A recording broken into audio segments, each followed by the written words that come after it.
The following podcast is a Dear Media production. Married at 19. Yes. Your first breakup was a divorce. I know. That is absurd. Did you know that you're interested in women? Everyone likes women, right? But what was it like having first kisses outside like post-divorce? It was crazy. You're literally blushing right now. I know. I was never on my own ever. Like went from literally dating in high school to getting married immediately. So there's really been no time to just be me. What can I say? The people just started sliding in my DMs and I was like, actually...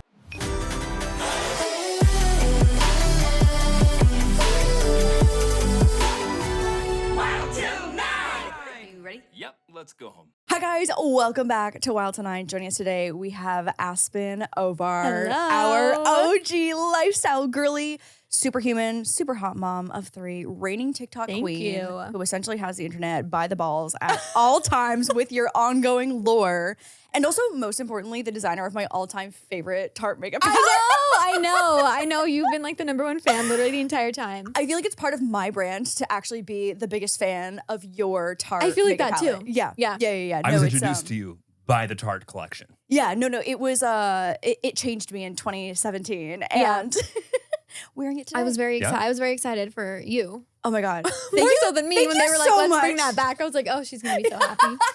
She's gonna love Thank you it. so much for everything you've done for my life. You're welcome. How are we doing? How are we doing at this current moment? We are good, I think. It's very up and down, but today I think we're good. I'm excited to be here with you guys. Wait, that's so great. I'm so Yeah. excited.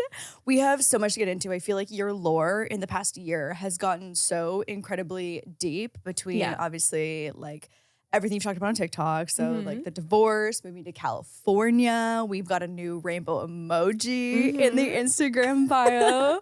So there's lots to talk about, but I think let's go back a little bit. So married at 19 Yes. in 2015? Yeah, 2015, a 2015. year after I graduated high school, which is insane. That is crazy. I know. A year and a couple months, okay? Oh my But God. still. my yeah, God. graduated 2014, got married 2015. That is wild. Insane. So obviously it's been a decade since then. When you think back to your wedding, which you also planned in like 3 months, I was looking at the dates between your engagement and your Yeah. wedding. You planned a wedding in 3 months. I know. That's just like the Utah, like it's so normal. Like didn't even question it. I was like, oh, of course, like we can get this done. Really? So And that's, yeah, we totally did. you planned the whole wedding in 3 months. Mm-hmm. If I threw a party for all my friends a year after high school, Yeah, this you would need be more. an important day for me. I can't imagine what that would have looked like. Oh my God. When you look back at the wedding, do you still have like, okay, despite obviously the conclusion of Yeah. the marriage, Mm-hmm. do you still have fond memories of the actual wedding day? I think I do. I feel like even when I was married and like things were good or whatever, I looked back and there was a few things that I was like, oh, I kind of wish that, I think we were just so young Yeah. that I didn't really prioritize like us spending actual time together at the wedding. Like there's certain things like that Oh yeah. that I was like, oh, I feel like I was kind of like not with my friends and he was with his, but it's like people coming up to us and I feel like we didn't spend like as much time together. So I look back at like those type of things and I'm like, oh, I wish I had done things differently regardless of how the marriage turned out. Yeah. But I mean, it was a fun day. It all came together and it was definitely like a good memory overall. Oh my God. Okay, well, that's good. Yeah. Yeah. I also feel like it's a really common sentiment after weddings. Like I think, had friends that were like attach yourselves together on your Yeah. wedding day and try to not separate. Yeah, see, we should have done that. So I look back with like things like that where I'm like, oh, I wish I would have done that or like done this differently. But Right. again, that's like regardless of like how the marriage Of actually how turned it out. ended. Yeah. Also, I was not good at keeping that thought present. Like in high school, I wouldn't have like been able to do that. 2 years afterwards, 3 years, no way. Like that's Oh, like, at that age. Yeah. Yeah. yes, I'd have been so. Oh, it's so good to see you. So good to see you. And then like, oh, how was the wedding for you? No, literally. Well, I think about like it would be if I had a birthday party. Like that's kind of like Right. what it feels like in my Yeah. brain. Like my brain was mush at that point. Yeah, I know. I feel like I look back and I would have like if I had gotten married later, if I was getting married again, I think I would just I wouldn't do a wedding like that anyways. So I feel like when I look back, I'm like, oh, I would have done this so differently. Yeah. Yeah. But definitely a big part of that also was like waiting until I was older. Right. So I was a little baby when I did that. I feel like you've spoken a lot about how you're finally having the chance now to like really rediscover who you are in this new era. So what do you feel like has been like the biggest change? I think I always, sometimes when I talk about that, I'll say like, oh, rediscovering. And then I'm like, actually, correction, it's just discovering because I don't really feel like I ever had a chance to do that because I got married so young. And yeah, you can still you know, discover yourself when you're married, but it's just kind of different. Like I was never on my own ever. Like went from literally dating in high school to getting married immediately.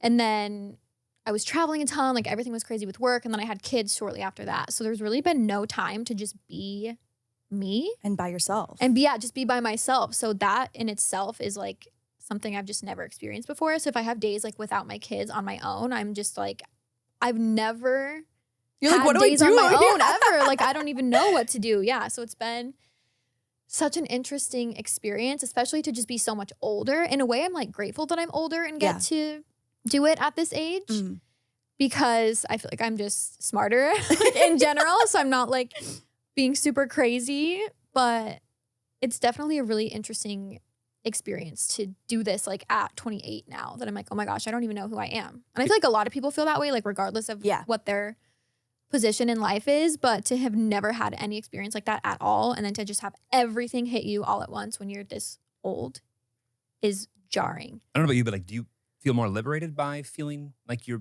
you for the first time, or is it hard to like think about all the years you weren't yourself and not feel bad almost for for not being able to like have that happiness throughout your early 20s? Yeah, I feel like both. Like it feels liberating because I'm like, okay, I'm finally able to do that, but then it is hard to not look back because I can't change anything, you know, but I'm such a person. I definitely can be a person who like dwells on the past. And so I have to try so hard to not look back and just like cry for myself for like all the things that I would look back and go back and do differently if I had the chance. But it also, so I'm trying to look at it through the lens of like, this is so liberating to get to just even have a fresh start. And even, I mean, just to be in the position where I was able to choose to get divorced is like such a privilege because so many people are not. Like so many people have reached out to me and they're like, oh, I feel like I'm in a similar position, but I'm not able to like financially or whatever the situation is. Or so many people, obviously I'm very young to get divorced.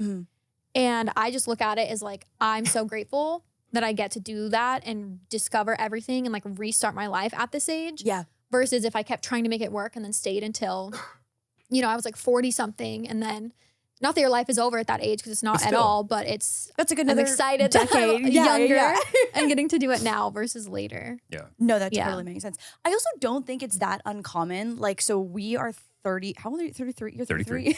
Or 31 and 33. And I do feel like single friends are like, oh, there's more divorcees in the dating pool now because like we're just at that age where a lot of people who entered into marriages who were younger are now kind of going through this same situation where it's like, okay, fresh start, let's try again. And now, you know, now that my frontal lobe is a little more formed, like who's actually going to be the partner that makes the most sense for me, like in this era of my life.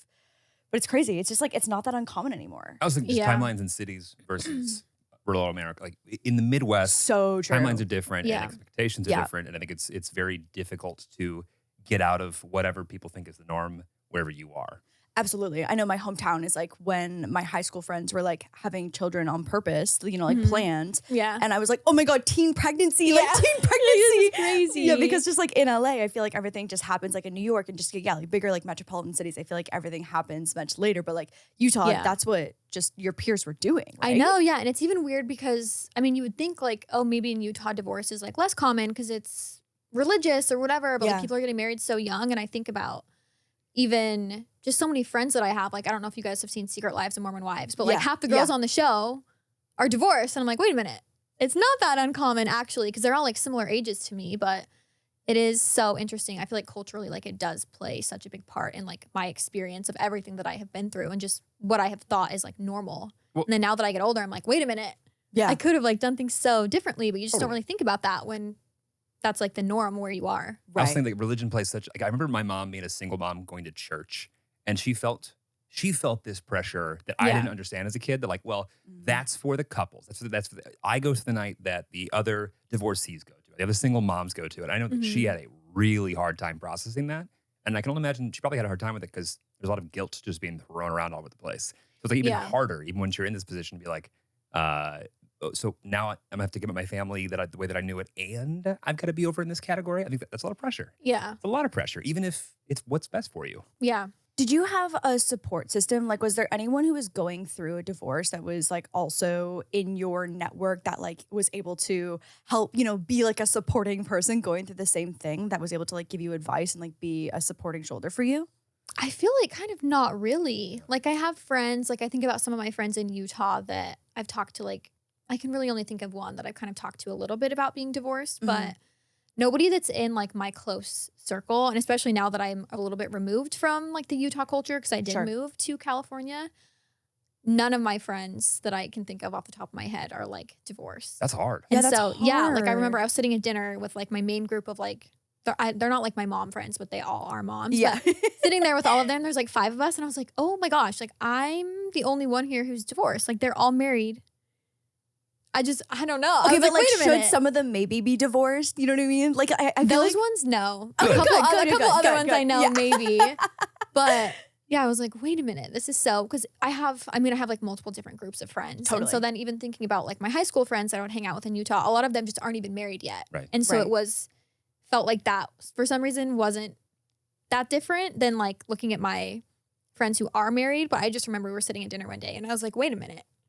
Yeah, This is crazy. Like, why am I the only one who's divorced? Like, it just honestly made me so sad. Because I was like, it feels why? like Why unfair. did it have to be? Yeah, it just felt so it feels unfair. I was like, I didn't want this. Like it sucks. It's hard. Yeah. Is it alienating?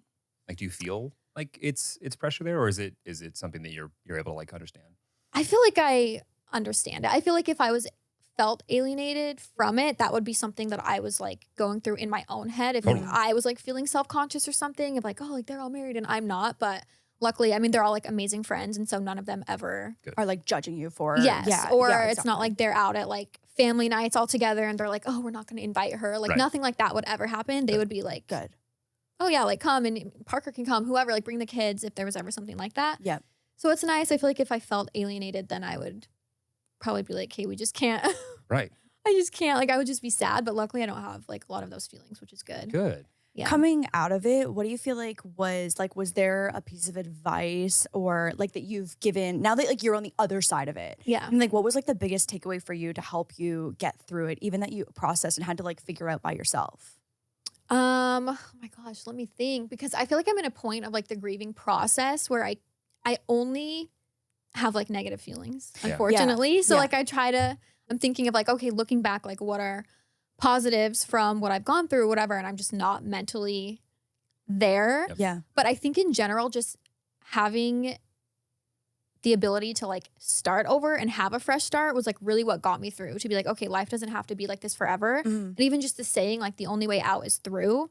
I was like, there's nothing I can do except just keep going. Yeah. That's how I feel with like so many things in life. Like it's just so hard, but I've just been like, I have to keep going. And I think moving to California really helped. And again, that's such a privilege that I was able to, one, get divorced, but two, like move my family. I mean, I moved with a 3-month-old baby. Ooh, like yeah, that's came wild. to California and just never left. Moving's and like figured hard. it out. Moving's hard. Yeah. Like I'm just such a doer in that way. I was like, okay, I want to do this. I'm going to do this. And I did it. And I don't know how I did it, but I think that definitely helped me so much, which is again, such like a privileged experience to be able to have, because so many people can't. But even just to get out of like the home that I was in where there was a lot of trauma and things like that, I feel like just starting fresh as much as I could was like the biggest, most helpful thing, because it really felt like a new start instead of just like, oh, my environment is a little bit different because maybe now like the living situation's different, something like that. So I feel like moving honestly was like one of the biggest things for me. Oh my God, that totally makes sense. Like having a full routine change in like every full element, reset. like full reset. Yeah, like literally different weather, different neighbors. You're on a different street. Like you're not turning onto the same, you know what I mean? Like streets that have bad memories attached to them and stuff like that. Like it's so having easy that to full remember reset. the thing that made you sad everywhere in a Yes. city where Yeah. like you have years of memories there. Yeah. Yeah. Even like taking the legality portion out of like what is a divorce, like which is essentially, you know, a breakup. A business arrangement. Yeah, I think about all the times I've come out of a breakup, and my go-to was writing a list of like all the most negative things that like helped keep me strong. Because I think you're right. Like I feel like you come out of a breakup for the most part feeling majority negative. And that's just like the reality of the situation. No one like loves being in a breakup. It's just like not a fun. And this was my first one too. Like I've never had it. I know, you guys, I know. I didn't even think about that. I know. It's So I'm literally like, your wait, first what do I breakup. Oh my God. Wait, you're so, Isn't that insane? Think about this. Yeah. Oh my First one God. ever. It was your first breakup. Yeah. Oh my God. Your first breakup was a divorce. I know. That is Like, absurd. Like, See, that shouldn't be legal. You should have to have broken up with somebody You're first. right. Not a slave. You Somebody absolutely once. should date. Yes. Yes. Oh my God, wait, that is so, my brain is like having trouble I know. Me too. I'm like, wait, no, like something is not, like the math is not, not making sense Right, here. like you didn't get to like have like a messy high school breakup that like No, you walked to the golf course, hit a hole in one, walked off the course, and was like, I get golf. That was it. Yeah. That was it. Yeah, and then we're Gotta done. be honest, the golf metaphor didn't really hit for me. But The I'm whole thought of like, My ex was a golfer. see? Jeremy, See? come on, we've got one job as a I host. know, I get it.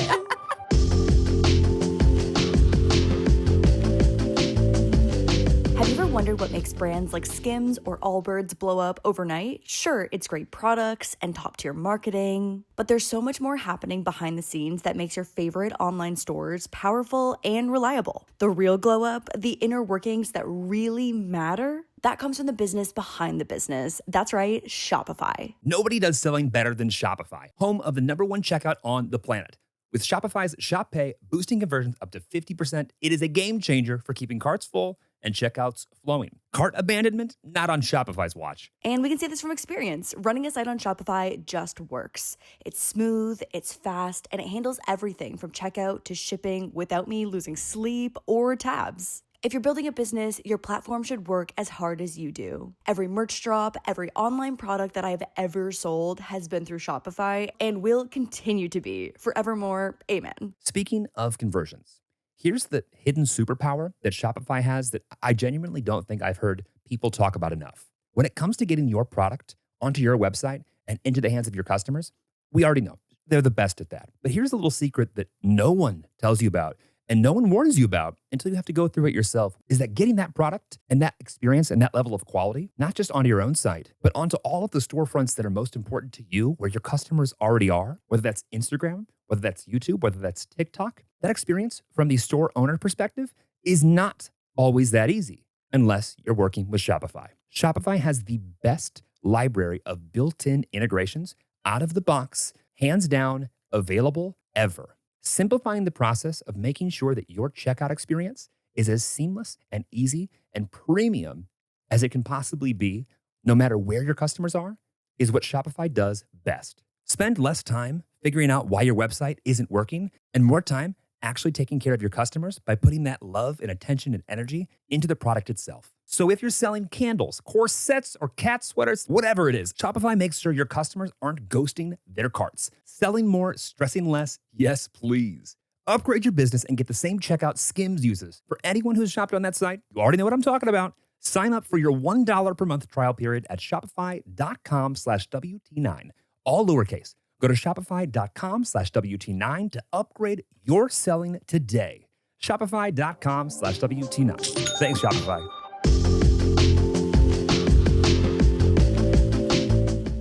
I just can't imagine having to like figure that out in real time. Also, For the first time. Yeah. Also, no, it's so much. with the court of public opinion of the internet. Oh my yeah, and when like God. you didn't even tell the internet. Right. Like I didn't say anything. Right. 100%. But like our Yeah. first breakups in junior high, whenever they were, Yeah. right. no one out of state cared.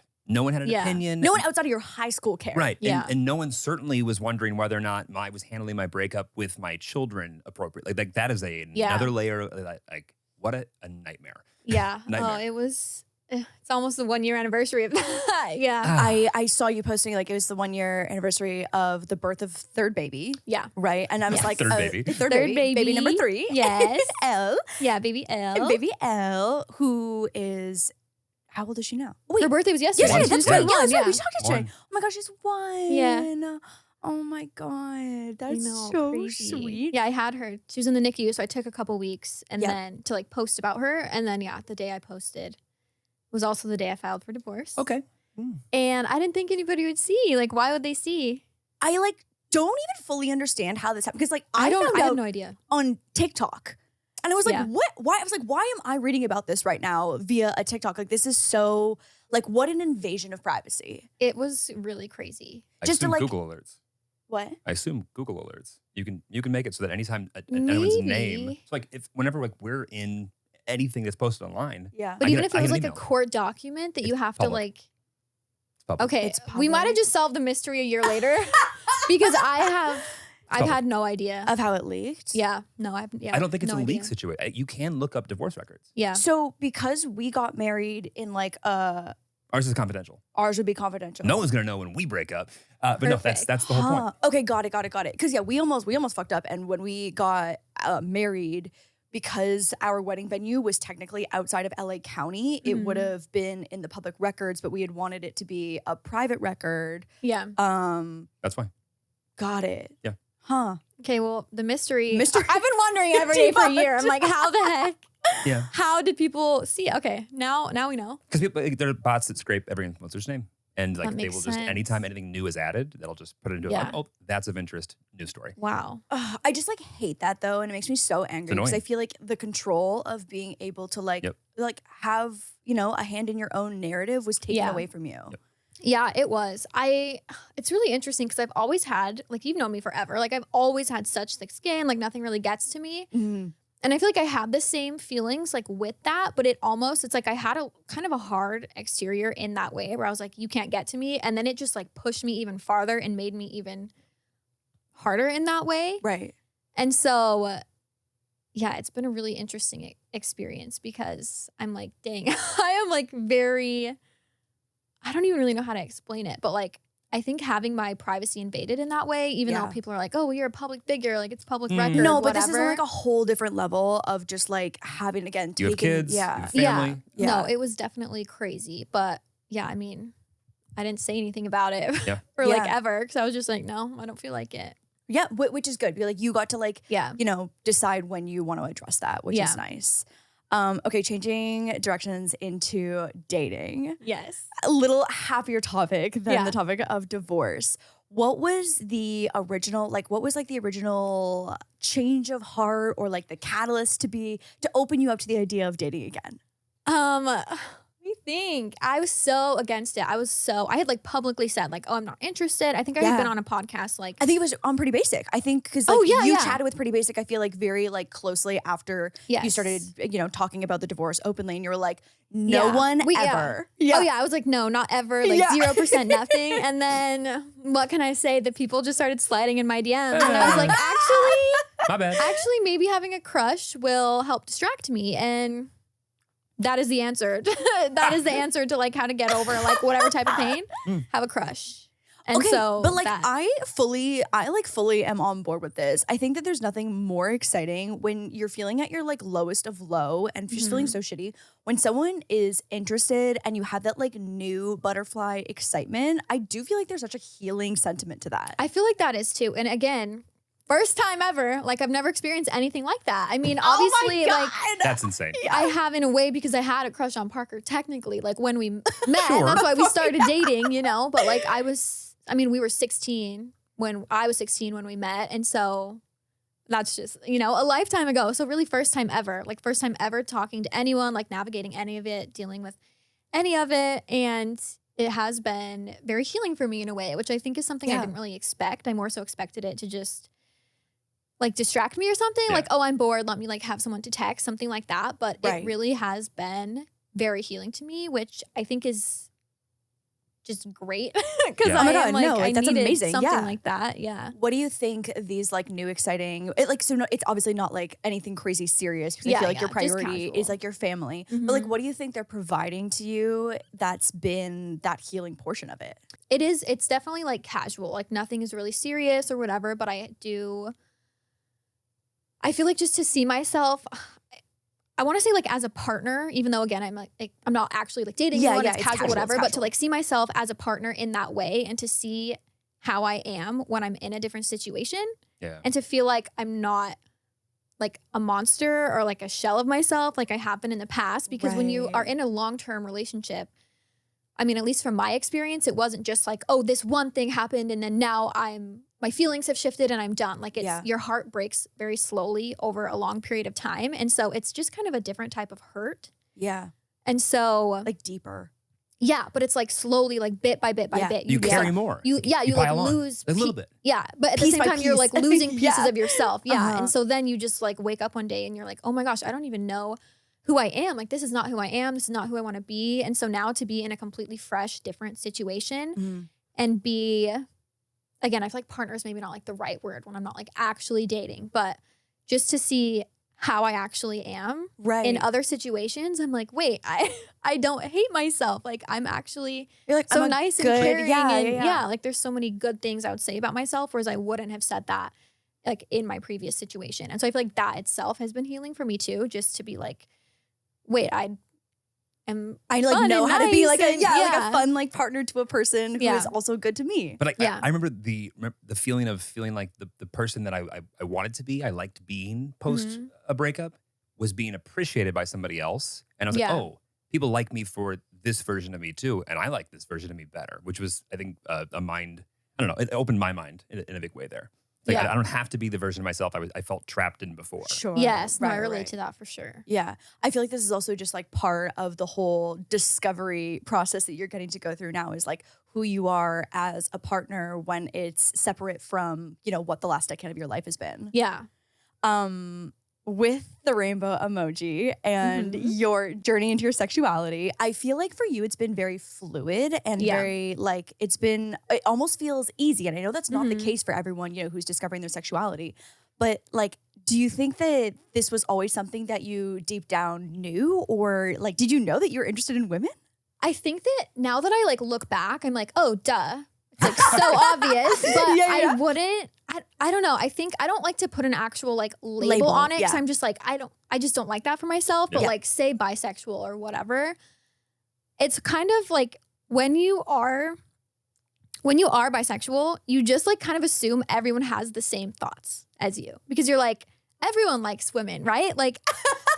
Right? Like, what did everybody say? Like, oh, yeah, she's like sexy or whatever. And I would talk about it like with my friends and we'd be like, oh, yeah, like that, like sexy girl, whatever. Like, oh, she has nice boobs, whatever, for like watching, you know, Love Island or something. And then I'm like, well, yeah, like everybody has those thoughts, right? Or we would like, if we were talking about like, would you rather, like hypothetical questions or whatever, like one that would always come up was like, would you rather sleep with like one girl or 100 guys? And I'm like, duh, one girl. Like, wouldn't everyone pick that? And they would have to kind of like contemplate, like, oh, I don't know. Like, I don't know if I'd be into that. And I'm like, wait a second. What does this say about me? Or are you guys just like really, really, really straight? Like, I don't know. Funny. But it's definitely not like a shock to me. It's not like I had an experience and was like, oh my gosh, wait a minute. Like, I think maybe I like this or something. But I feel like it's almost just like you don't know what you don't know. Yeah. And so when I think back to back then, I'm like, okay, well, it makes sense to me now that like I do like women.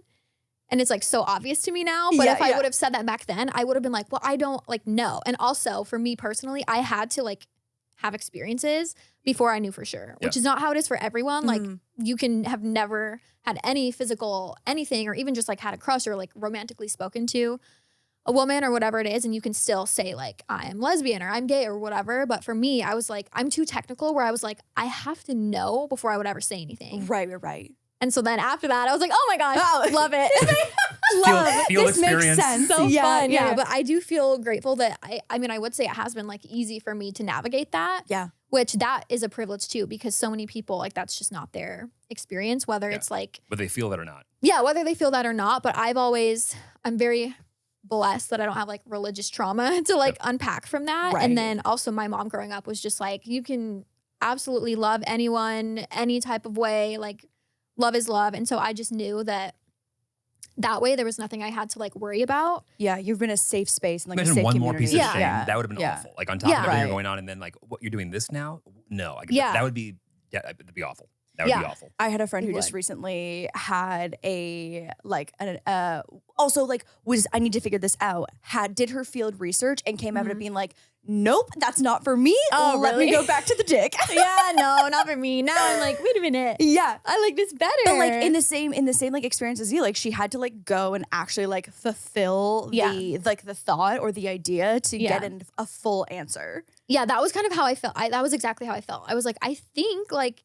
I don't know. And then there's I don't know. I don't know a lot of like the culture and all the things, but even just like there's people who say like, oh, maybe I would like hook up with a girl, but I wouldn't want to like be with a girl or whatever. And then there's people that like would want to actually have like a woman as their life partner. I feel like there's just like such a scale and like spectrum of everything. So I was like, I don't know exactly where I would be if I had the chance. And being in like a straight closed marriage, I felt like I couldn't let myself think about it that much because I wasn't gonna ever like have the opportunity to do that. And that's I feel like that's not that I even experienced that because I got divorced.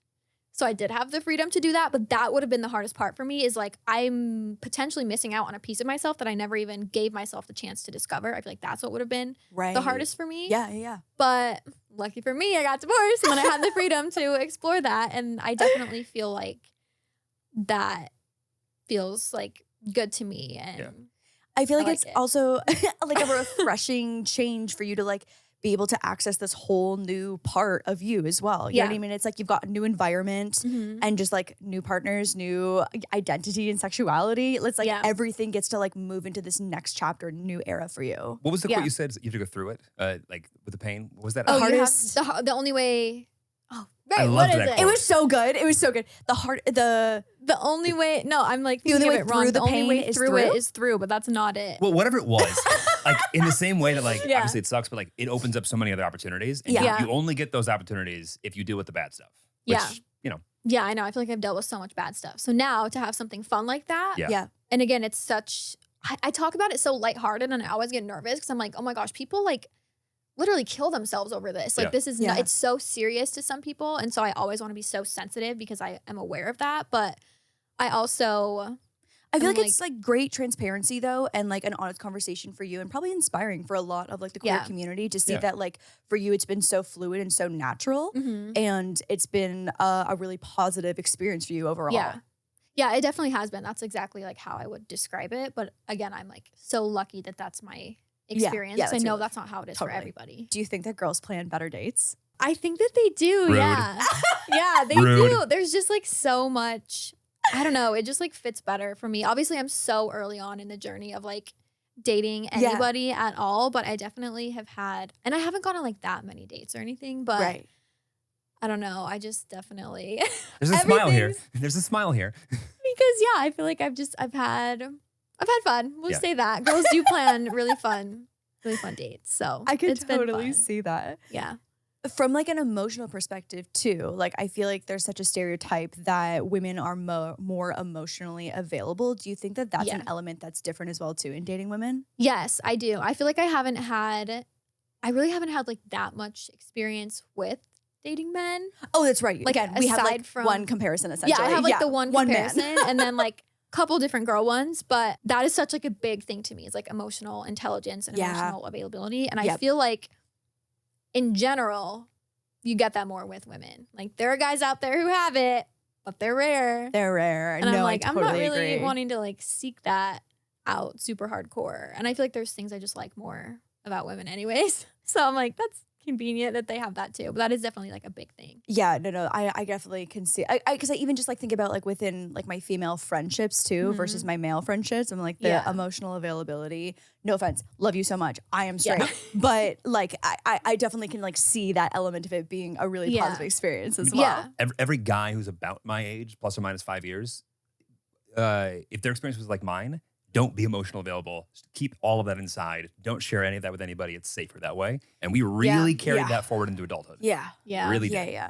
I feel like the new generation is like getting a little better. I feel like they're. I like to think so. Yeah, I like to think so as well too. And so I feel like everyone's like a little more like down with therapy. And are we in therapy right now currently? Currently on a break. I was, and I will go back, but I've just had.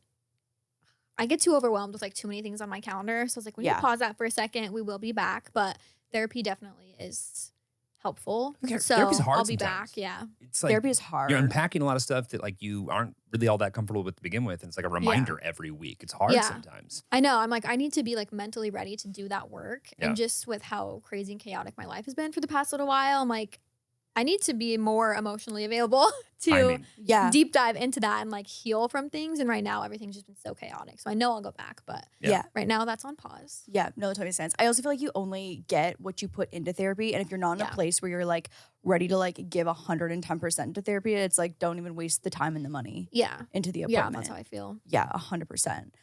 You've talked about being on Zoloft during, was it your first pregnancy? No, my third. Third pregnancy. Oh, okay. So this is recent. Yeah. On Zoloft. And so how did that conversation start? That pregnancy was really, really rough and traumatic for me. Okay. And I was so unwell and honestly, like, I don't know what words we can say, but like just did not want to like live. Like I didn't know how I was going to make it. I didn't know how I was going to get through. And I just knew that I like needed that help. And so I was probably, I don't remember how pregnant I was, like maybe halfway. I was trying to hold off until I had like had the baby. I was like, I think like hopefully I can do it. I can get there. And I just couldn't. And so I talked to my doctor and they confirmed like, it's all good. You can be on this. We can like, you're going to be fine. She supported like if I wanted to wait, but oh my gosh, I remember like going to one of my appointments and they give you a paper to fill out and it's like basically a depression sheet of like the scale, right? Yes. And every single thing was just like severe, like every single one. And so before I was even in the room, I was like in the waiting room and I was just sobbing and I was like, I can't do this. Like I can't do it. Yeah. And so I'm so glad that I went on Zoloft. I actually recently just went off of it. I was like, I kind of want to see like how I am. I was going to switch to something else. And then today's my first day of that new medication because I was like, I'm unwell. Like I can't. Yeah. There's just too much going on. It's too much. And I don't have obviously a problem with being on any medication because I was on Zoloft for like ever. Yeah. But yeah, that was kind of like how that happened. And it like helped me get through that pregnancy. I don't know how I would have done it. And then I ended up having my baby at 34 weeks, which is you are supposed to go to 40. So like pretty early. She was in the NICU. It was a very traumatic postpartum as well. So I'm so glad that I went on when I was pregnant because it takes like 6 weeks to kick in. And so even if I had the baby and had her like earlier than I thought, and then to navigate like a new prescription and then waiting for it to kick in, it just would have been like really even harder than it already was. So I'm so glad that I went on when I was pregnant. No, that makes so much sense. And it's like so nice to hear. We talk very openly about like, you know, antidepressants, anti-anxieties. I've been on one for over a decade. And I just feel like there's so much shame in that conversation still. Like even in like the mental health community. I think it's getting bigger right now. Oh my God. I could literally I made a whole video about it because I was so pissed off.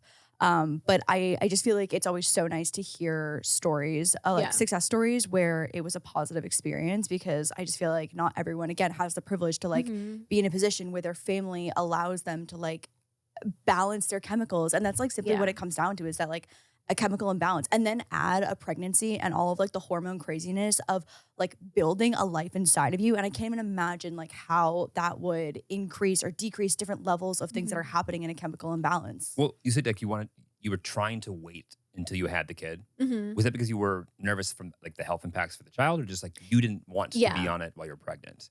Yeah, just in case like, oh, well, is it going to be okay for my baby? Like what's going to happen? And they did say that they said it should be totally fine. Everything was good. But I think some babies, like they come out and right after they're born and they're like, if the mom is on Zoloft, like they're a little bit more quiet or they might like take a second to adjust or something like that.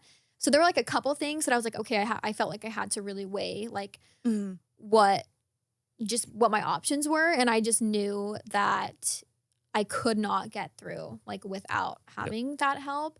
And it was safe enough. Like it was safe enough to be on when I was pregnant. It was safe enough to be on when I was breastfeeding. And then I ended up, my baby like did not like breastfeeding and was not gaining weight and whatever. So I did formula and I had so much breast milk and I could donate all of that. So like those things combined kind of told me like, okay, this is safe enough. I don't need to feel amazing bad. Yeah. So I donated, I want to say over like 500 ounces or something. Oh my God. My God. Oh my gosh. I freaking pumped and pumped and pumped for that little baby. And then she did not want any of it. And I was like, you are freaking kidding me. Like I worked so hard on this. I worked so hard. Like you literally would not even believe. I'm like, really? Like, you don't want You're this? like, Elle, we have buffet at I know, home. we do. We had buffet and she did not want it. But luckily I donated it, which... I didn't even know you could do that. Yeah, that's amazing. I had no idea that was an option. Yeah, and when she was in the NICU, I would just pump for her. And so she always had my milk. But like if I wouldn't have had enough or something, they have donor milk. Right. And so I was like, I definitely would love to like give back. Like I wanted other babies to be able to have it. I'm sort of as a guy, having to wrap my head around whether or not I can take something that would be very beneficial to me. But the thing inside of me, I'm like worried about, even though it might be safe. Like that is I don't think men can understand that. And I went through that for so long because I had 3 kids in 4 years and then I breastfed. But like I had like no gaps. Like the biggest gap that I had in, I think like 5 years, like 5.5 years maybe, was I had a 6-month gap between breastfeeding my second daughter and getting pregnant with my third. Oh my God. And so like in all of that time, I was either pregnant or breastfeeding. Like everything overlapped for the past like 5 years. So that was really crazy. So every like medication, like anything, you're always just wondering like, wait, can I take this? Can I not? I'm breastfeeding. Right. Yeah. It's like so much to handle. So the lucky men out there, they don't have to worry about it. Yep. No, I think about this all the time. Like the fact that you'll never have to experience like the risk of your gooch tearing from coochie to asshole is such like a crazy experience that you'll just What a never have to blessing. face. I mean, I sure hope not. Yeah. I mean, listen, maybe I don't know the situations, but anyways, it's not something that you personally will ever have to It's not on my worry risk. list. Yeah, it's not on the worry list. Very lucky. We're like going through all our fertility stuff right now and like doing our genetic testing and like navigating that whole thing because we're still multiple years out, but like, you know, figuring it out now because obviously I'm 31. And so I'm like nearing that geriatric pregnancy zone and territory. We're done, right? We're done. Three girls and we're done. 3, yes. Yeah, we definitely are done. I'm like 99.9999% sure. I feel like I'm young enough that I'm like, I'm so sure. Well, it's hard because once you have kids, you're like, oh, I would love to have another baby. Like, would I love to have another baby? Yes. Wow. Like, there's nothing like having a newborn on your chest. Like, I love the newborn phase. Some people love it. Some people hate it. Depends on how your baby is. I had 3.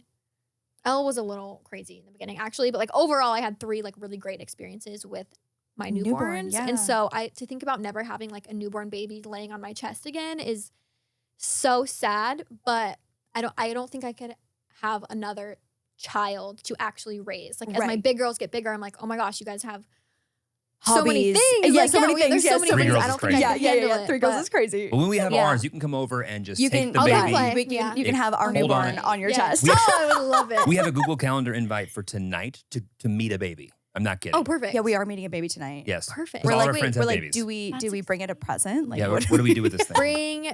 How old is it? It's literally so far from being a newborn. One. It's, I 2. think she's 15. She's 15 months. 15 months. Oh, okay. So this is not a newborn. I was gonna say, okay. What do 15-month-old children do? That's a hard age, actually. You could bring a little present, but you could also bring like a little snack. What do they I'm eat? like so anti-clutter. Let me think. What does a 15-month-old eat? It's so Anything like that's not super sugary, so they don't go crazy on the parents. Oh, I don't mind that. That's their Yeah, problem. you just That's actually a problem take for a later. cake, drop it off, and it's not your problem. Yeah. Can babies eat cake at 15 months? I mean, they can. My baby, we gave her cake yesterday for her birthday. She did not touch it. Did not have one single bite. Really? Was not interested. But no, she had that and she had a chocolate covered strawberry and she chose the strawberry instead. She did not even touch the cake. But they can technically, but I like to not give my babies too let's much not bring sugar. let's not bring Wow. a cake. No, over. I was like thinking like Not a we'll cake, bring her a no. squishmallow or something. Like, Oh, that'd be cute. Yeah, we'll do something fun little like, animal. My girls always love like little stuffed animal things. I So, also loved how much your girls love Paw Patrol. Oh, it still goes on to this day. Yeah. It is just so, I love it. It's so wholesome because I feel like Yeah. you're like such like an aesthetic mom. You know what I mean? Like I know. you I had like to give that up really quick.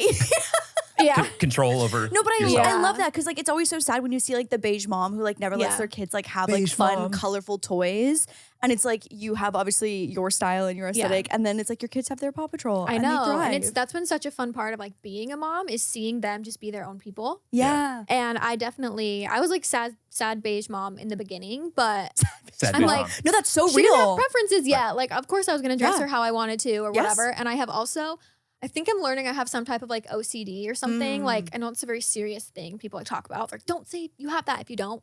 I think if I was tested, I would have something, but like things being very minimal and plain, not even just like, oh, I don't like clutter or whatever, but that's a whole different conversation. No, for a that's different day. real though because I feel like it But- like it like lends itself into the stress of mental clutter. Yep. Yes. And so I had to be like so minimal with like everything. And I was like, I didn't have this direct thought of like, I can't handle like all the fun patterns on the clothes or whatever. But I was like, I just need everything to be like so organized, so neat and simple. And it did Yeah. lend itself a lot to like the mental clutter of, Yeah. because I carried the mental load for like literally everything. So I was Yes. like, I need everything to be not necessarily aesthetic, but like very minimal, very plain, very simple, very organized. I only have what I need. Yes. And The necessities. yeah, but then once my baby got older and had her preferences, I was like, of course we can get the Paw Patrol PJs and all Yeah. the Of course. things. Of And now course. it's my favorite to see just the things that they're interested in and like them dressing themselves every day and all their preferences and just them being their own people is like such a beautiful thing to see. That's cute. So That's my sad so beige mom sweet. era is over. It's but- over. May it rest I in love peace, it that though. era. Yeah.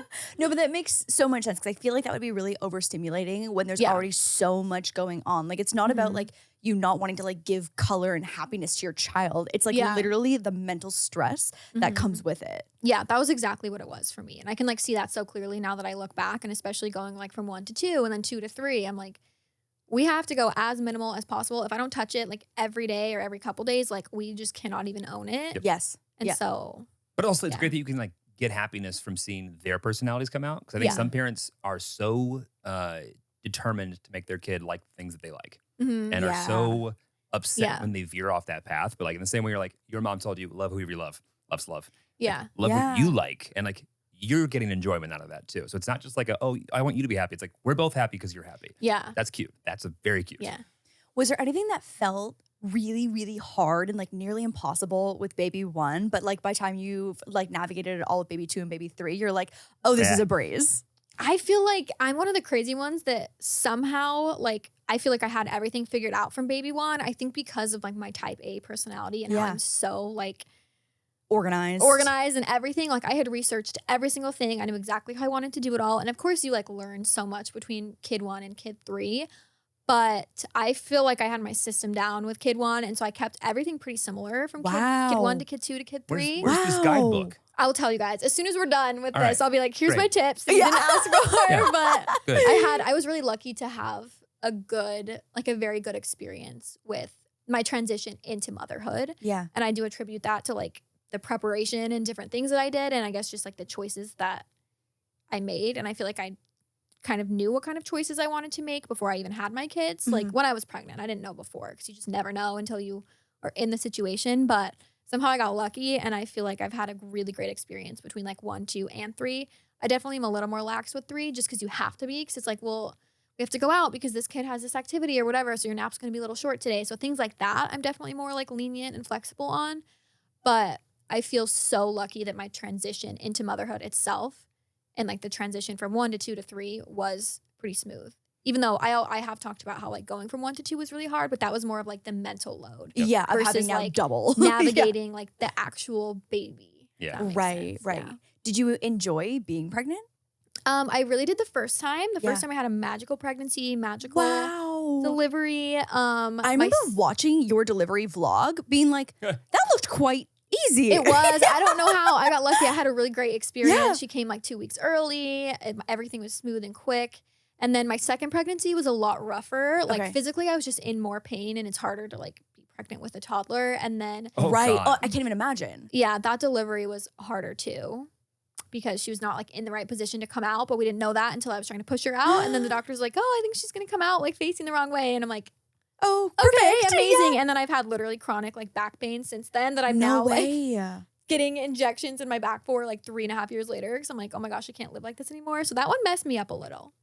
But my Baby third 2. one, baby 2, Yeah. and then baby 3, I'm just getting older, so that one was a little bit rougher too. Oh But- my God. Aspyn, hearing Getting you say that older? at 28, I'm like, oh no. You'll get through it though. You'll survive. Oh, You'll do it. my It'll be God. good. I feel like I have so many pregnant friends right now, and Oh, yeah. everyone is just throwing up everywhere at all times. Oh, see, I can't even complain because I never threw up. Okay, I was this just is like in pain. no, but this is like so good for me to hear because Yeah, like she needs to hear I that. have emetophobia Yeah. and I'm like Oh, yes, very yes, yeah yes. I'm like so like anti-vomit, and so Yeah. like I like love Is anyone hearing. pro vomit? I feel like Allison Cooch also said that Yeah. she never threw up as well too, and I'm Yeah. like, okay, it exists. It's like, possible. I can get through a Yeah. pregnancy without throwing up Yeah. ever. No, you can do it. I hope. I know, that you fingers do. crossed. I My know mom you was have never that. sick, and so Okay. I'm hoping that genetics wise, Yeah. it's in the cards for me. Math Yes, is, I math hope is so, there. too. That's gonna be great. I know. Yeah, I know. hope so for you. I feel like, yeah, but I feel like watching your experience with Cove, like baby Mm-hmm. one, was so magical that it really in me like was like, oh, you know what? Like this seems doable. Yeah. Like you made it seem so wonderful. Yeah. Yeah. I know. I feel bad sometimes when people are like, oh, it's just like not realistic. It's not relatable. And I'm like, that was my true experience. It was Yeah. beautiful. There was nothing. I mean, of course I had hard days. Like at the end, you're in pain or whatever. But You're carrying a literal yeah. yeah. And Yeah. then pregnancy number 2 came. You're like, okay, got Yeah. it. This is that one ran me down a Yeah. little bit. But I wasn't sick. I was just physically in pain. Yeah. because Yeah. She kicking my freaking ribs every day. Oh, That's rude. So honestly, is baby yeah. number Have you talked to her three. about Yeah. that? Yeah, that's It all makes sense now. I'm like, you were crazy in there and you're crazy out here. So I get that's it. aligned. Yeah. That is totally aligned. My Yeah. mom also loved being pregnant. Like she was in the gym up until like 8 months. Like she was so That's how active. I was the first time too. Yeah, She she was was the like second time. she was like I was superwoman. She was like I was literally like I felt beautiful. My Yeah. hair was glowing. My skin was glowing. I was so strong. I just felt like I could do anything. And I'm not entirely sure if I'm cut from Oh, that I think you're cloth. gonna hate me. Yeah. I think you're going to just. I think you're gonna be mad. Yeah, you'll wake up and you'll never guess what you did in my dream last night. Maybe. I know. You just never know how it's going to go. It's just a gamble. But I hope it's beautiful for you. Oh my god. Sure will well, be. We're going to manifest only the best vibes. It is going to be great. it's gonna be great. It's gonna be great, guys. In It's gonna 5 be, years from now. It's gonna be so great. Perfect. Yeah, exactly. Sorry, Gail. You know what I forgot to ask about in our What? like our dating convo was like, okay, so again, Parker essentially was first relationship, first marriage, first breakup as well too. But what was it like having first kisses outside like Oh. post divorce? It was crazy. Okay, so there's two that I'm just like I never know which one. Okay, no. There was the first one. There was the first one. But I had already been talking to someone else and like I knew I was going to see her. And so I thought that would be my first one. And so then when I think about this in my head, I'm like, no, but that other one, like, yeah, that was technically it. But like, it was just different. That was more of like a random hookup. Like a sneaky And the first other kiss that one- snuck up on yeah, you. the other one was like more intimate. more Yeah, intimate, okay. more like intentional. Yeah. So the first one, it was like more of a hookup. I think that it was all like, not that I was in my head at all and everything was like fully like consensual, whatever, great. But I just like was not planning for this. It just Right. came out of nowhere. It was like in the moment. And I was like, okay, so like this is happening. What am I going to feel like? I Yeah. really wondered because I was like, I haven't kissed somebody new in like 11 years. Yes. Like, I don't know. What am I going to feel? Like, this is so weird. I've never been like allowed to do this. No obviously, instruction because I've never manual. been single. Yeah. Right. And so that one was like fun, but I do remember thinking there was no feelings there, I guess. And so Sure. Like you weren't like emotionally invested. yes, Yeah. whereas I was in the second one. And so I do think of them, obviously, like that was technically the first one. like timeline wise. but to me, I'm like, they're so different Yeah. because like that was just like so random and there was no feeling or no emotion. And so it was just like the act of kissing someone. And I was like, okay, I'm like kissing someone. Like, okay, I thought I would maybe feel more. yeah. But I think I had that in my head because I was already like, I'm just so like type A in this way. I was already like pre-planning and preparing for like this next experience. dead. Yes. And so then the next experience was like so good. It was so fun. You're literally blushing right now. I know. Like anyone who's It in was the just audio. like such a beautiful. Smile. I'll have to like tell you guys like the full story after because we can't share too much. Absolutely. But that one was definitely like more special and there was like feelings there and it was like so much more intimate. And so I'm like, oh, it was just such like a beautiful experience. Like I'm so sappy. It was so crazy and it was just so good. It was so fun. In hindsight, are you glad that you almost had like something like that first one out of the way so you could really experience this like the next one? Or like, do you wish that it had happened out of order or what? I think now that I've had like more experiences, I'm like, okay, I feel like I'm not really like the random hookup type. Yep. Yeah. Yeah. So I would never have anything bad to say because the person it was with, I think is like so awesome and like so great. And I'm like, that was like a fun for the plot thing that we did. Right. Yeah. But now that I know that my preference is to have more of like an actual connection or like not relationship, but like Yeah. That emotional something. connection. Yeah. The emotional intimacy. connection. Yeah. I feel like I definitely prefer like that situation. Totally.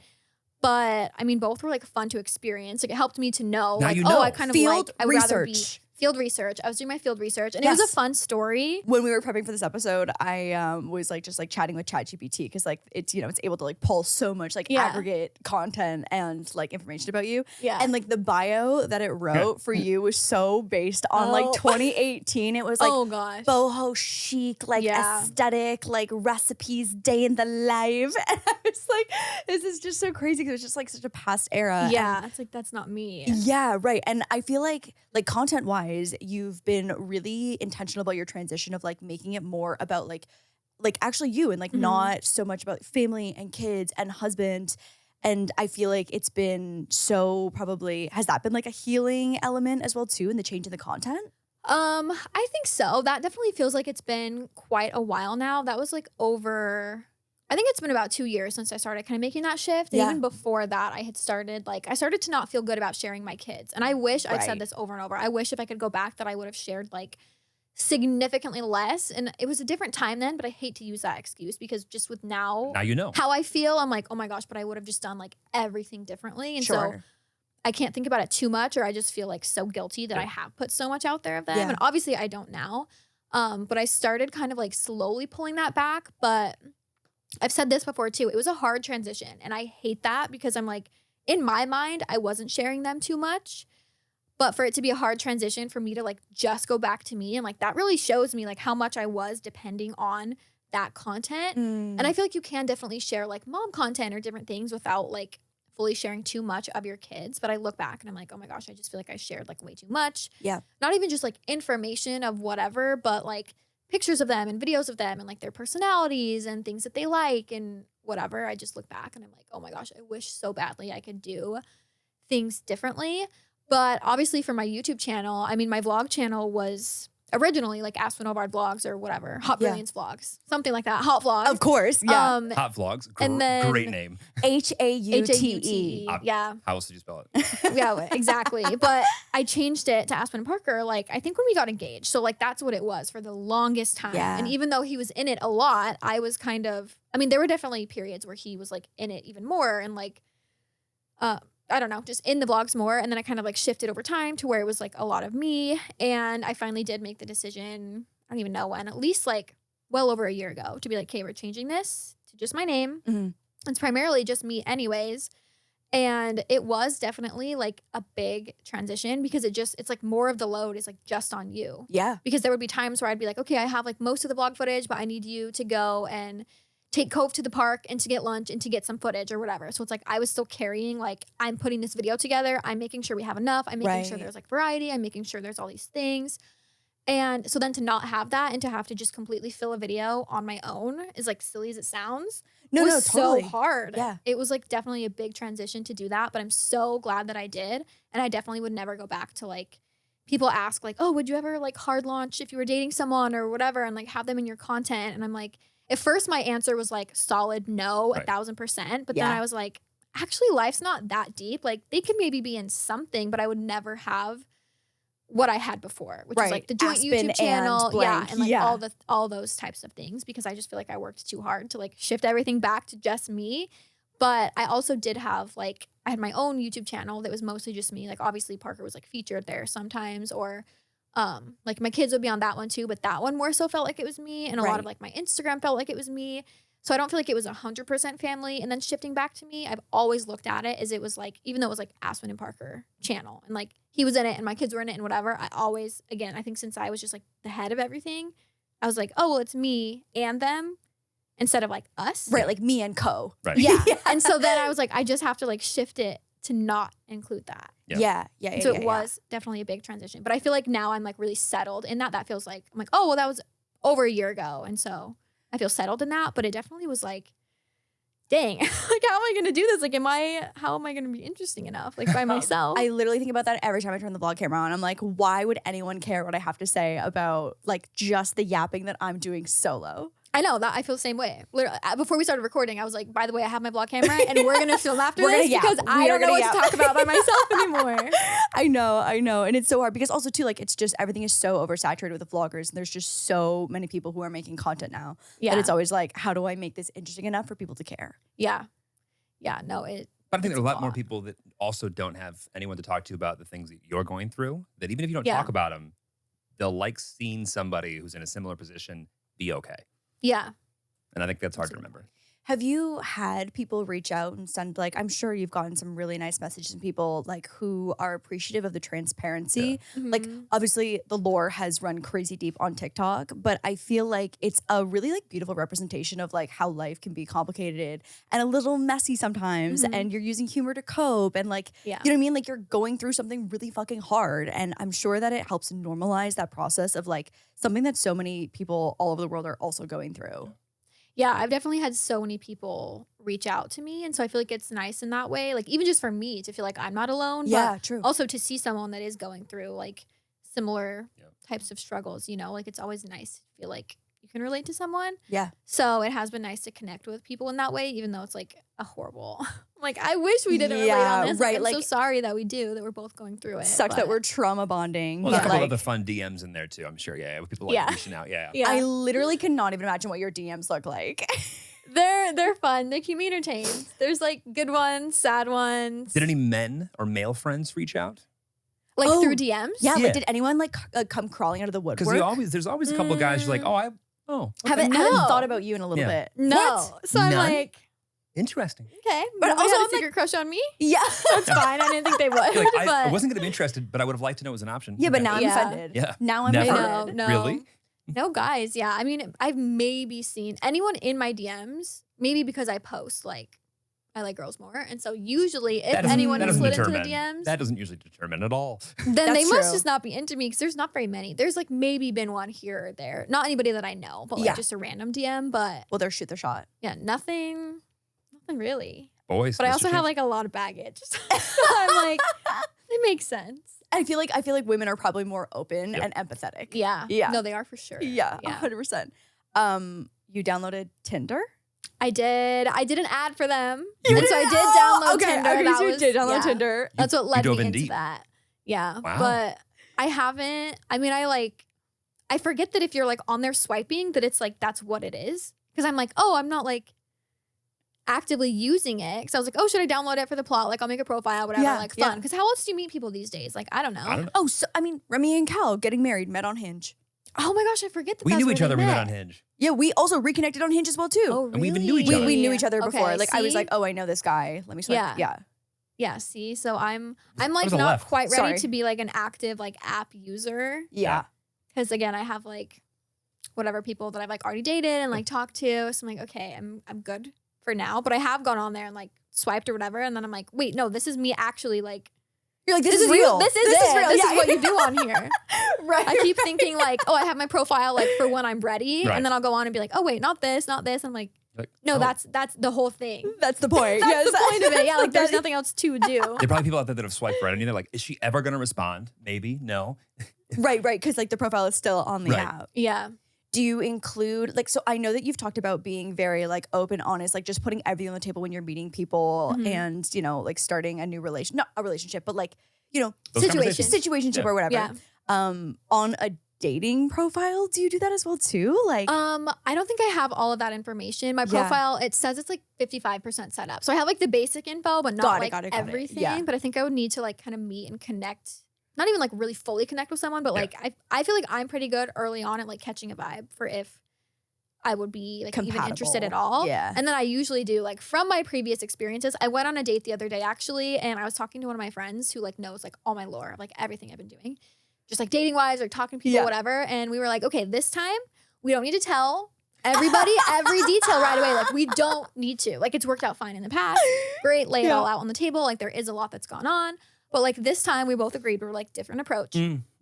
5 minutes into the date, I was like, well, let me just tell you everything. And so I feel like I do lay everything out on the table just because there's like so much that's like gone on in my life. Yeah. And especially because I'm not looking for anything that's like serious at all, which maybe you would think that that means that I wouldn't share everything. So I'm like, oh, well, if it's casual, like they don't need to know every detail of whatever. But what has happened in my life the last few years is just such a core part of like who I am. Totally. Right. And so, yeah, that plan did not work. I like literally within 5 minutes, like was like, well, You know what? here's my life Yeah. story. Like, let me just tell you everything. And so- that's my life. yeah. So not on my dating app, but like in person, if I meet someone, I do kind of just like share everything. So I'm like, why not? I don't want to like waste someone's time, especially because Also your There just time as is well so too. much to it, and yeah, my time yeah, now. your So time I'm as like, well the if too. last somebody 10 was- years before appetizers get here. yeah, I'm like Yeah. if somebody's scared away or not interested or whatever, like I want to No. know about. wanna Like I know, don't want yeah. to waste anybody's time. How So. did this person react when you gave them your full deep lore? Good. Nobody ever like, again, I haven't been on like tons and tons of dates Yeah. or anything. I've been lucky to not have any like bad experiences, but they had like asked me a question about something and I was like, well, I can't really like actually answer that unless I tell you about like this thing. So that leads me to Right. be like, Yeah. well, it's like Oh. actually this and this and this and this. Totally. And everybody's always like great. Like nobody's ever like, oh my gosh, this is too much. Like I have to go, Yeah. which is nice. But Well, I feel Again, like I the feel worst like thing I'm- is like people have nothing to say on a first date. It's much better to have like things to talk about. Oh yeah, Yeah, I definitely like. You're like, It would be the opposite where I'm like, I could fill this entire date with just talking about like my things, but tell me about you. What kind of non-negotiables? Because like obviously your time is so valuable, like with your family being the priority. So like, what kind of non-negotiables do you have when you are committing time to someone in the dating space? Okay, let me try and think, because my first instinct is you're asking that is I'm like, oh, I don't really feel like I know that quite yet. Yeah.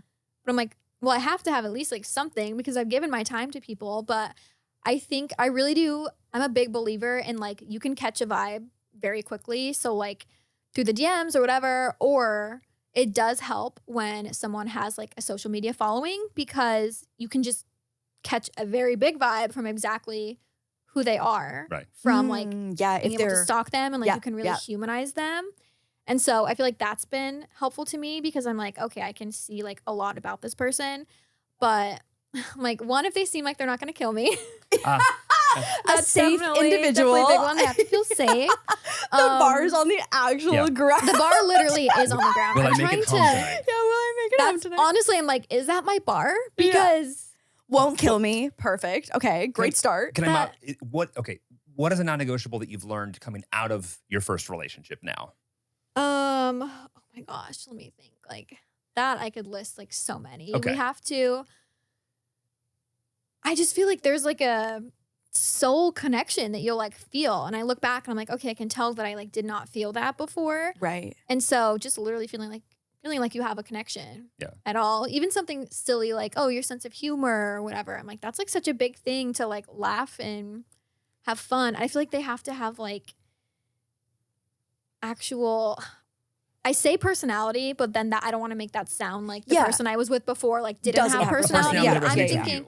yes, I'm thinking of like other people that I've seen in relationships, especially if it's like a girl and a guy that like sometimes you see them and the guy just is like there, and I'm like, A blob. what is his purpose? Like I need Oh my somebody God. who can really Yes. honestly What is having his purpose? having like good communicate or not communicate. Yes, communication, Yeah. but having good conversation. Yes. Having things to like relate on, like things in common, like even these are like the most basic things. But again, I'm just like very casually dating and having fun. But like, it sounds so dumb, but like our For You pages on TikTok similar? Like, do we have like the same things to talk about? Like, do we have, the same taste in music or whatever? Just all those things. Shared interests. Yeah, just shared interests. Yeah. I feel like has been a big one. Again, because I'm keeping it like so light. So I'm not having to get to like any of the heavy stuff really. Mhm. So that's kind of where I'm at with it right now. Is I'm like, even just those basic, really superficial level things. Yeah. Like we have to connect on those for me to be able Those to are like important. give I you my agree. time at Yeah, all. I totally agree. Life gets hard. Like you should have something in common to talk about when it's hard. Yeah. Like that's like super important. I don't think that's Yeah. at all. One of my like early boyfriends I dated just like wasn't funny, and I remember Mhm. coming out of the relationship being like, "Oh, that's an absolute non-negotiable for me. Is that I need Yeah. someone who can make me laugh because like that is such like a core. Like I'm like such a happy person yeah. that if someone is just like a blob, I'm like, what am I doing? Like, yeah, are- you're like, what is the point Yeah. of this? I Yeah. also had a friend like you're saying like a guy who was really just there.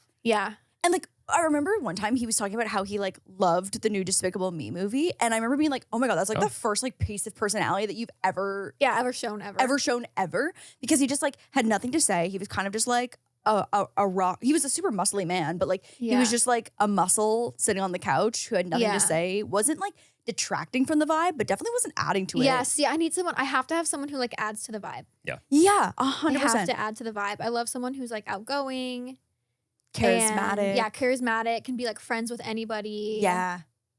Oh, there's like we talk about this all the time. There's no bigger turnoff to us than like going somewhere with somebody that's an important place to be and like Mhm. having to almost make up for or like be worried about the Oh my person you God. bring. Yes. Yeah. Or like I can't do apologize that, for their yeah. behavior or something Yeah. like that. Like Yes. there's just absolutely no time and space for that. And the Yeah. flip side, the reward of like when you see someone like your partner in a cool environment that you care about, like just like adding to the vibe and like, oh, Mhm. people love their presence. Like I love watching Lauren just like navigate cool environments Yeah. to be. People are like, I love her. Yeah. That's I feel like I agree with Yeah. that too. Yeah, that feels Yeah. right.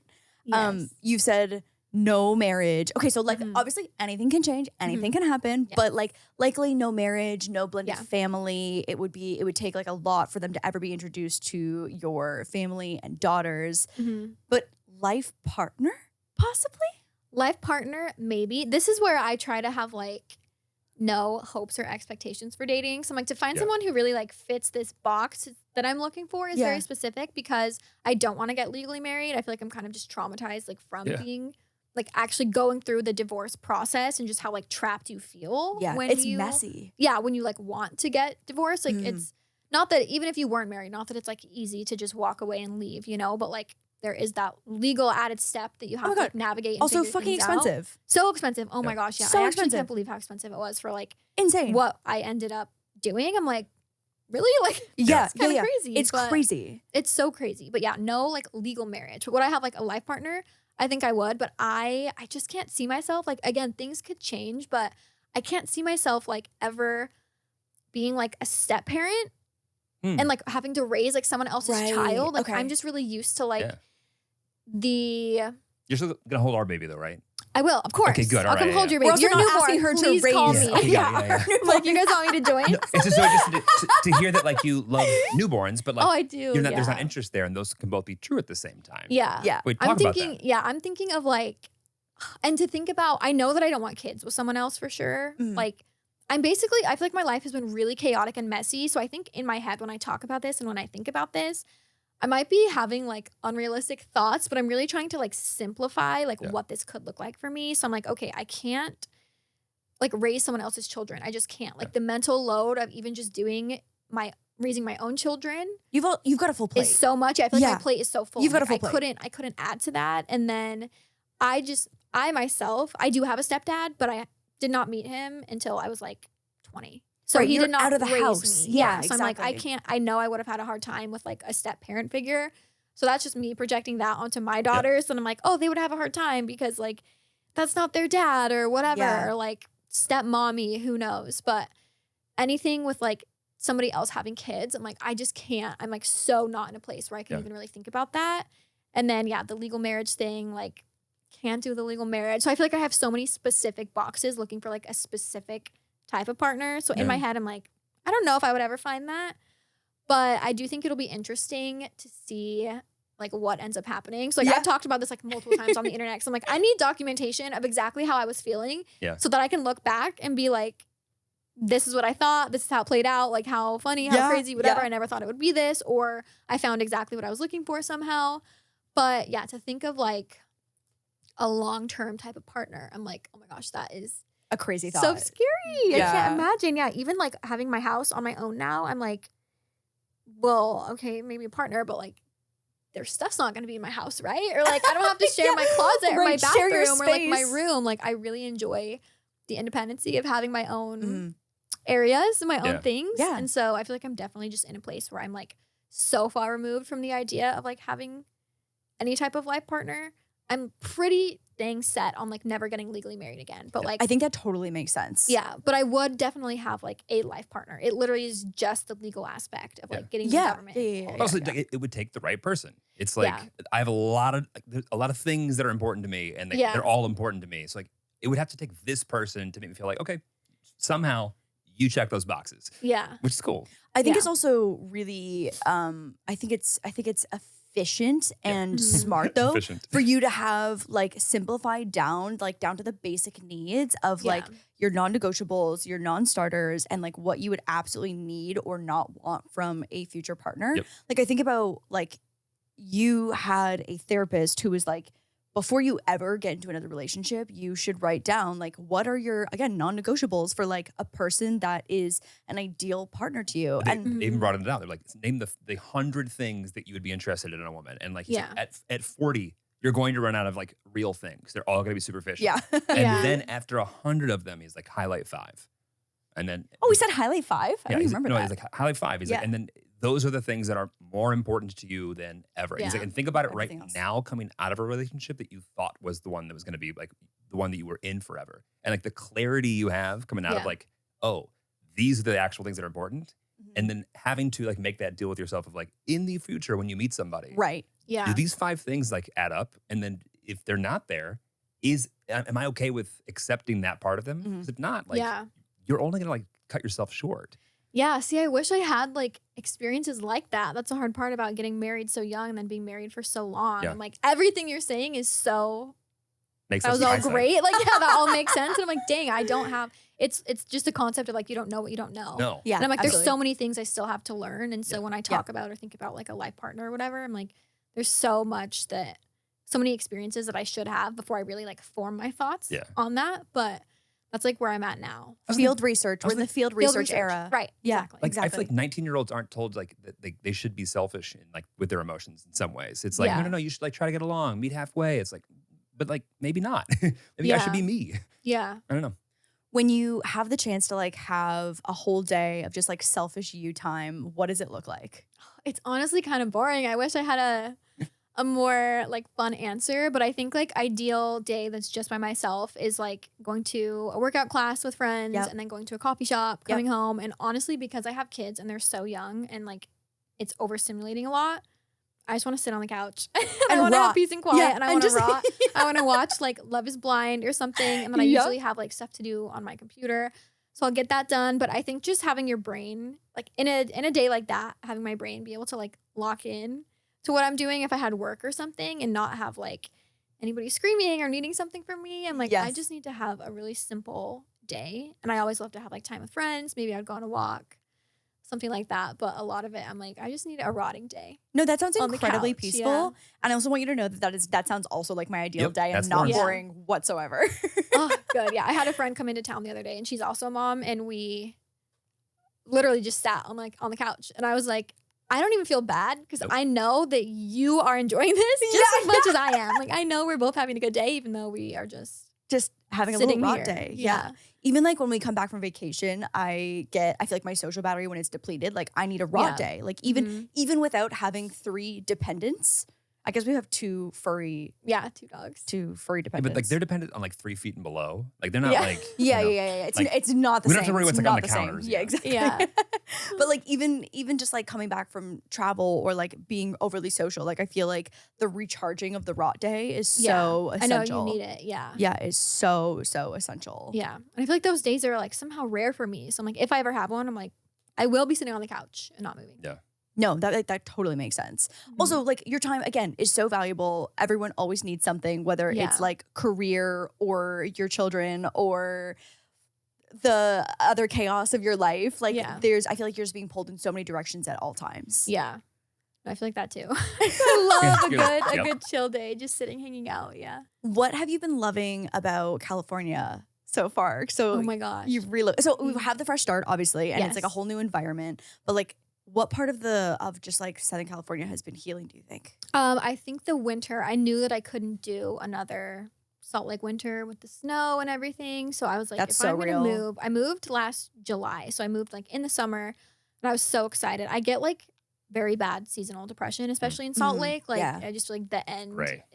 it's just like, yeah, not fun. So the weather specifically is such a big part of why I love it here. And then even just actually moving houses because it kind of happened crazy. I like wanted to move here. Like that was my intention, but I was like, I've been looking for a house like for a long time, whatever. Came here on vacation. I think I was going to be here for like a month or 2. So I was hoping to find a house like in that time. And I ended up finding one like I think before I even came out, like a day or 2 before. So I was You're a like, I'm planner. going to schedule a showing for this. Saw it, immediately fell in love. And then it was like, I want to say like 11 days or something crazy between like seeing the house and closing. Like it was so quick. And so basically I came here for a vacation and I never left. I never left. I flew back to Salt Lake like once or twice to like pack up a couple things. Yeah. But at that point, then you have to be like, okay, well, is it going to be cheaper for me to like sell my furniture and buy new ones or move it? And then it's just expensive to like move things like across multiple states, Oh my God. you know? Even So- across the city is expensive. Yeah. So I was like, I'm going to just sell or like give away or whatever, like most of my things here. I went home and packed a couple things up and then that was it. And then I ended up, I didn't know how long I was going to keep that house in Salt Lake because I mean, so much of my life had been there. I was like, I don't know. How many years? I think I lived there for almost 6 years. Wow. And so like I brought all my babies home to there and like there was a lot of trauma in the house. I was like, I'm ready to let it go, but I just don't know when. And then one day I woke up and was just like, hey, it's time. It's time. And so I left not knowing that it would be like my last time in that house, but I had the realtor. I was like, here's the garage code. Go ahead and go in. Like, let me know. And actually there was still a lot of like furniture left in there because I was like, I don't know exactly what I'm going to do or what this looks like. I was hoping to sell it furnished, and I did. Great. Oh my God, sold so I amazing. got like everything just worked out perfectly because I got like a full price offer, Right. including the furniture. Wow. And I think it was in the first like week or so. So it couldn't have been like Literally a better ideal. sale. And so everything just worked out It's perfectly. nice when things but that aren't going well, are like there's like I a know. little, I was little like, I moment need there. a win. Yeah. I need a win Yeah, right yeah, now. yeah, So yeah. it was like perfect. But yeah, it's kind of crazy because I came here on vacation and then literally just never left. And again, I had the intention of like, I'm looking for a house. I Right. want to move. I didn't know how it would work out, but came and just, I'm here. That one. Yeah. And I was then like, never this was left. perfect. Yeah. Oh my God, that's amazing. I also feel like Yeah. you have great taste. So that probably also upped the value of the furnishing of the home. Oh yeah, there's cute stuff in there. Yeah, I'm there's like, cute you guys stuff in are, there. Yeah, that's what I'm saying. you're Like that's a lucky. gift that you Yeah. already like decorated the home.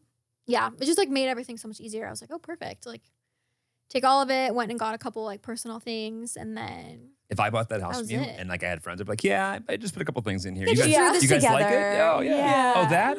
I can't remember what I got that actually from. Yeah. Yeah. I would totally take credit for that. Let's talk about the TikTok lore for Okay. a hot second. When you are recording something, so obviously we've got some iconic videos from you in the past six to 8 months or so. yeah. Are you like sitting on a draft and like thinking about it, Oh, or no. it's a record and post? It's in the moment. Yeah. I'm like, I have this funny idea. Let's do it. Come over here. Film this for me. I'm gonna straddle you, and then I'm just gonna post it. Like, I don't know. Nothing is just that deep to me. So I'm like, Yeah. I can't sit and like think Overthink. about it and ponder it, because then I would maybe like, it's funny to me in the moment. Like everything I do is just funny to me, and I'm like, if it's funny to you, then great. Like we both are laughing. But it's for you. But like, it's for me. Like I laugh, I watch it, and I'm like, oh my gosh, this is so funny. Like even if nobody else thought it was funny, I'm like, I'm laughing though, so I like it. But I'm definitely not the type at all to sit on a draft. I'm like, in the moment, let's post it, let's go. And I it's- posted it, and then now I'm laughing, and now Oh my God. I that's feel like it. one of the most polarizing parts is that Parker is also just like so down to do some of these ideas with you. Yeah, I don't know how. Yeah. I'm just like, come over here and like, let's film this and let's do this. And he's just like, okay, and I'm like, sweet. Honestly, in the way of like amicable divorces, I also saw that he made a TikTok account. He did, yeah. I saw like I a think little, he has I saw like a 2 little posts or vlog something. the Because other that day. was, I don't really post TikToks with him now. I was like, okay, I feel like we have to kind of like leave that in 2024. Yeah. I think that because grief comes in waves. And so Mhm. whenever I was posting something that I thought was funny, I was in a wave of like, I'm okay, I feel good. And then it will come like crashing down. And I'm like, oh my gosh, like never again. I can't do that, blah, blah, blah. And then it kind of like leveled out a little bit to where I was like, it was funny for the time for me. And now we have to move on. Like, I don't want to drag it on forever. Like, it was Yeah. part of It was an era. That's whatever. how you It was an feel. era. It was an yeah. era. So it was an like, era. It was good. But now we're into the next era. So I haven't posted anything with him in a while. But it was Yeah. fun for the times. Like, I made myself laugh. I'm like, that's all I care It's gotta about. be cathartic. Just Yeah. like get that out there. Yeah. I feel like every time I open TikTok, I would watch a video and just be like, what is going on? I know. It got a little crazy there for a second. But like, I didn't expect that to ever happen. And when that happens to you, I'm like, sorry, but of course I'm going to ride this out. Right. I would be stupid to be How you like, feel? yeah, to be like, oh no, like I'm not gonna, especially when it was like stuff related to the divorce, which like I didn't share online. Mhm. Because I've said this before, but my initial plan was to just phase that man out. I was not gonna talk about anything. Like I wasn't gonna make a statement. I wasn't gonna whatever. Yeah. I'd already been showing him less and like transitioning my content back to me. So I never had this big plan to like really talk about it. Yeah. Like I needed time to heal from it, and I didn't want to talk about it online. And I understand why people would have like wondered or were asking or whatever, of course. Because Totally it's like, curious. you've been with this guy for 10 years and now all of a sudden you're just like not showing him. But like I that's what I was gonna do for at least a little while, and then I would have kind of figured something out, but I didn't get And then the internet. that chance. Yeah. And And so then I the was like, internet. Yeah. sorry, but if you take away my privacy, I'm gonna take it and run with it. And then No, I think your response we was are. perfect. I think Yeah. your response to all of it was perfect, and like you did Crazy for a Cause yes. as well too, which was so good. I feel like tell Jeremy what Crazy for a Cause was. People were, so I was posting a couple crazy things, right? And Right. people are like, oh, she's just doing this for money, blah, blah, blah. And I was like, you guys, I don't need the money from this. Right. Leave me a comment and I'm going to donate all the money that I made on TikTok this week to like, I mean, people's like, I'm very fortunate, even just in general, the situation that I'm in, again, to be able to get divorced and whatever, like to financially be in that position. So many people are struggling right now. So I was like, you guys, I don't that's not why I'm doing this. Like, I don't know what to say. Like, people are talking about this and talking about me, whether I'm participating in it or not. So, like, of course, I doubled my TikTok followers. Like, that's crazy. People can hate on me all they want for whatever, but I'm like, you guys, I have kids to feed. Like, I have bills to pay. I'm going to do what I'm going to do to We can't stop your career because you've got a tumultuous time. Yeah. So I was like, we'll just take it and run with it because I don't really feel like I have that much of an option because I didn't talk about it for like ever, and it was still all over my comments and everywhere, and I was like, it's never gonna go away. Right. And I could have maybe just posted like a simple statement or something, but I'm like, this was so much more fun. That's not my style. Yeah, like that's not how I am. Like, better. that's so not me. But yeah, I did a few like episodes of Crazy for a Cause, and then this vibrator company started reaching out to me. Okay. And so then I was like, well, let's just donate all the money from these posts because let's just do it. And so I did like multiple different things from that and donated like a really good amount of money. So like, I love that I'm able to like give back to people who maybe need it, because even just in general, like everything's expensive, the times are tough, whatever. So but a lot of people like I did that like probably watched that are going, wow, I love this, I resonate with it, and I don't feel like she's just monetizing it, she's also like giving, there's a lot of like elements there. That's cool. No, I think it's great. And also you're coping. It's a coping mechanism. And I also, definitely like, cope with humor. I think that a lot of, especially like, I feel like you and I are in a similar situation where it's like we have so many viewers who, you know, might have watched us 6 years ago and like refinding you being in like a new era of your life and like reconnecting with you and being like, oh wait, I actually like really relate to this person again. I feel like it was a great like rediscovery for you to like relaunch you. Yeah, no, I feel like that too. It's been fun because so many people comment that they have been there like the whole time. And so then I'm like, is anyone new? Like, are we all, I love all the new people too, but I'm like, oh, it's so fun to feel like it's all just like the OGs. Yeah, that have been here exactly. forever. It's like everything's really just fun. like a cycle. Yeah, it's like such a fun community to like be a part of. So what's next? What's next? What is next? I honestly just feel like I'm trying to, I don't even know, just like day by just day. Survive, honestly. Yeah. I feel like I'm just going day by day right now, trying to survive. Everything feels still like very chaotic, like lots of things that I don't share, just like navigating like being divorced or whatever. Like it's just always a lot. And so I genuinely feel like I'm just figuring out like day by day, okay, how can I get through this day or this week and like slowly find myself or like discover pieces of myself. But definitely no big plans at the moment. And normally I love to have like something big to like look forward to. But right now I'm really enjoying just this period of like go with the flow. Survive the day. Yeah, survive the day. Yeah. Survive the week. Yeah. I mean, I think that there's a lot of people who are probably in a similar position where it's like everything is just day by day when there's so much going on and everyone's plates feel so like overflowing. Yeah. Is there anything you want anybody else who's in similar positions to hear from you? Because you obviously have a lot of smiles right now, which is good. And I know it's do. Like a lot of hard Honestly, stuff. I'm like, my number one tip, if you literally are experiencing like heartbreak of divorce, I'm not even kidding, find someone to have a crush on. That has like helped me so much just to not sit and like ruminate on like, oh my gosh, like this and this and this. And like I said, everyone's experience is different, but like when your heart breaks like slowly, piece by piece over the years, it's just a different kind of hurt. Yeah. And so having a distraction from that has been fun.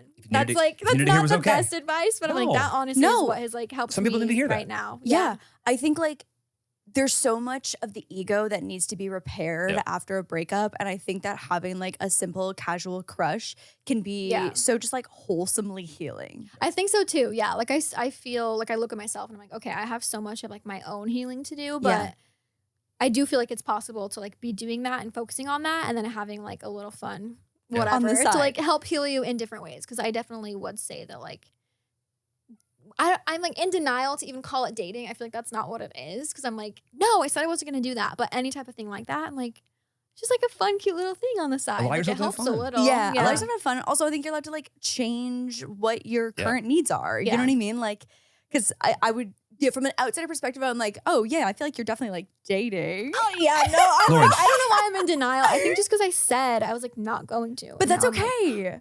Like Yeah. it's been, you know You're what I mean? Like right. time has passed. Like Yeah. you're on your healing journey. You're going through like a new era. Your needs are different. Yeah. And there are women around and available to meet those needs. Slide into the DMs, ladies. Oh, I love that. DMs are open for Aspyn, baby. It's so good to meet you again. I know. This is just so fun. And thank It's you fun to so chat much with you for guys. hanging with thanks for us. I having can't me. wait for a year from now. We get the new version of you as Yeah, well. I We know. get the Okay, updates. reunion in a year. Yeah. Reunion I'll in a see you year. guys before We'll then. go I'm through sure, the fact but- check of how many things actually stay the same, how many were I different. know. I But know. it's okay if things change. I know. It's okay. Day to day. Again, we're just Yeah. out here trying to survive every That's day. like a fun part of this too, though. Like documenting everything. It's Yeah. like it's fun to see. Like, oh, that's so funny and cute. I thought that, or like now I feel different, or whatever. Like, Also, it's like actually your fun. daughters one day will be like, "Oh, my mom was going through the hardest time. Yet she was still Yeah. smiling. She was still figuring it out, and we love Mhm. her for whoever she becomes." It's Yeah. cool. That's yeah. fun. It's so wholesome. Okay, well, we will have everything Aspyn related in the description. Is the Tarte palette still for sale or is she I sold think out? so. Did you buy Yeah. all of them? I did. I know. Literally. No, they like stocked extra because it sold out quick. Thank God. I know. Yeah. I know. Oh my God. I got my PR one and I'm like literally scared to use it because I want to Yeah. save her. And I'm Yeah. like, okay, just for special occasions. Like I genuinely think I thought you were like the owner of Tarte for a while. The way that Lauren talked about that's it. my yeah. girl, Maureen. Literally, Yeah, the way that Lauren talks about it. Yeah, Oh, no, it's the palette. That You have to palette use changed this my palette. life. It's I know. Okay. It's Really the best. did. It's so good. So we'll have everything Aspyn related, where to get the Tarte palette. And Aspyn, thank you so much for hanging out with us. Yes. you. Thank you guys so much. Yeah. Okay. Bye, guys. Bye. Bye.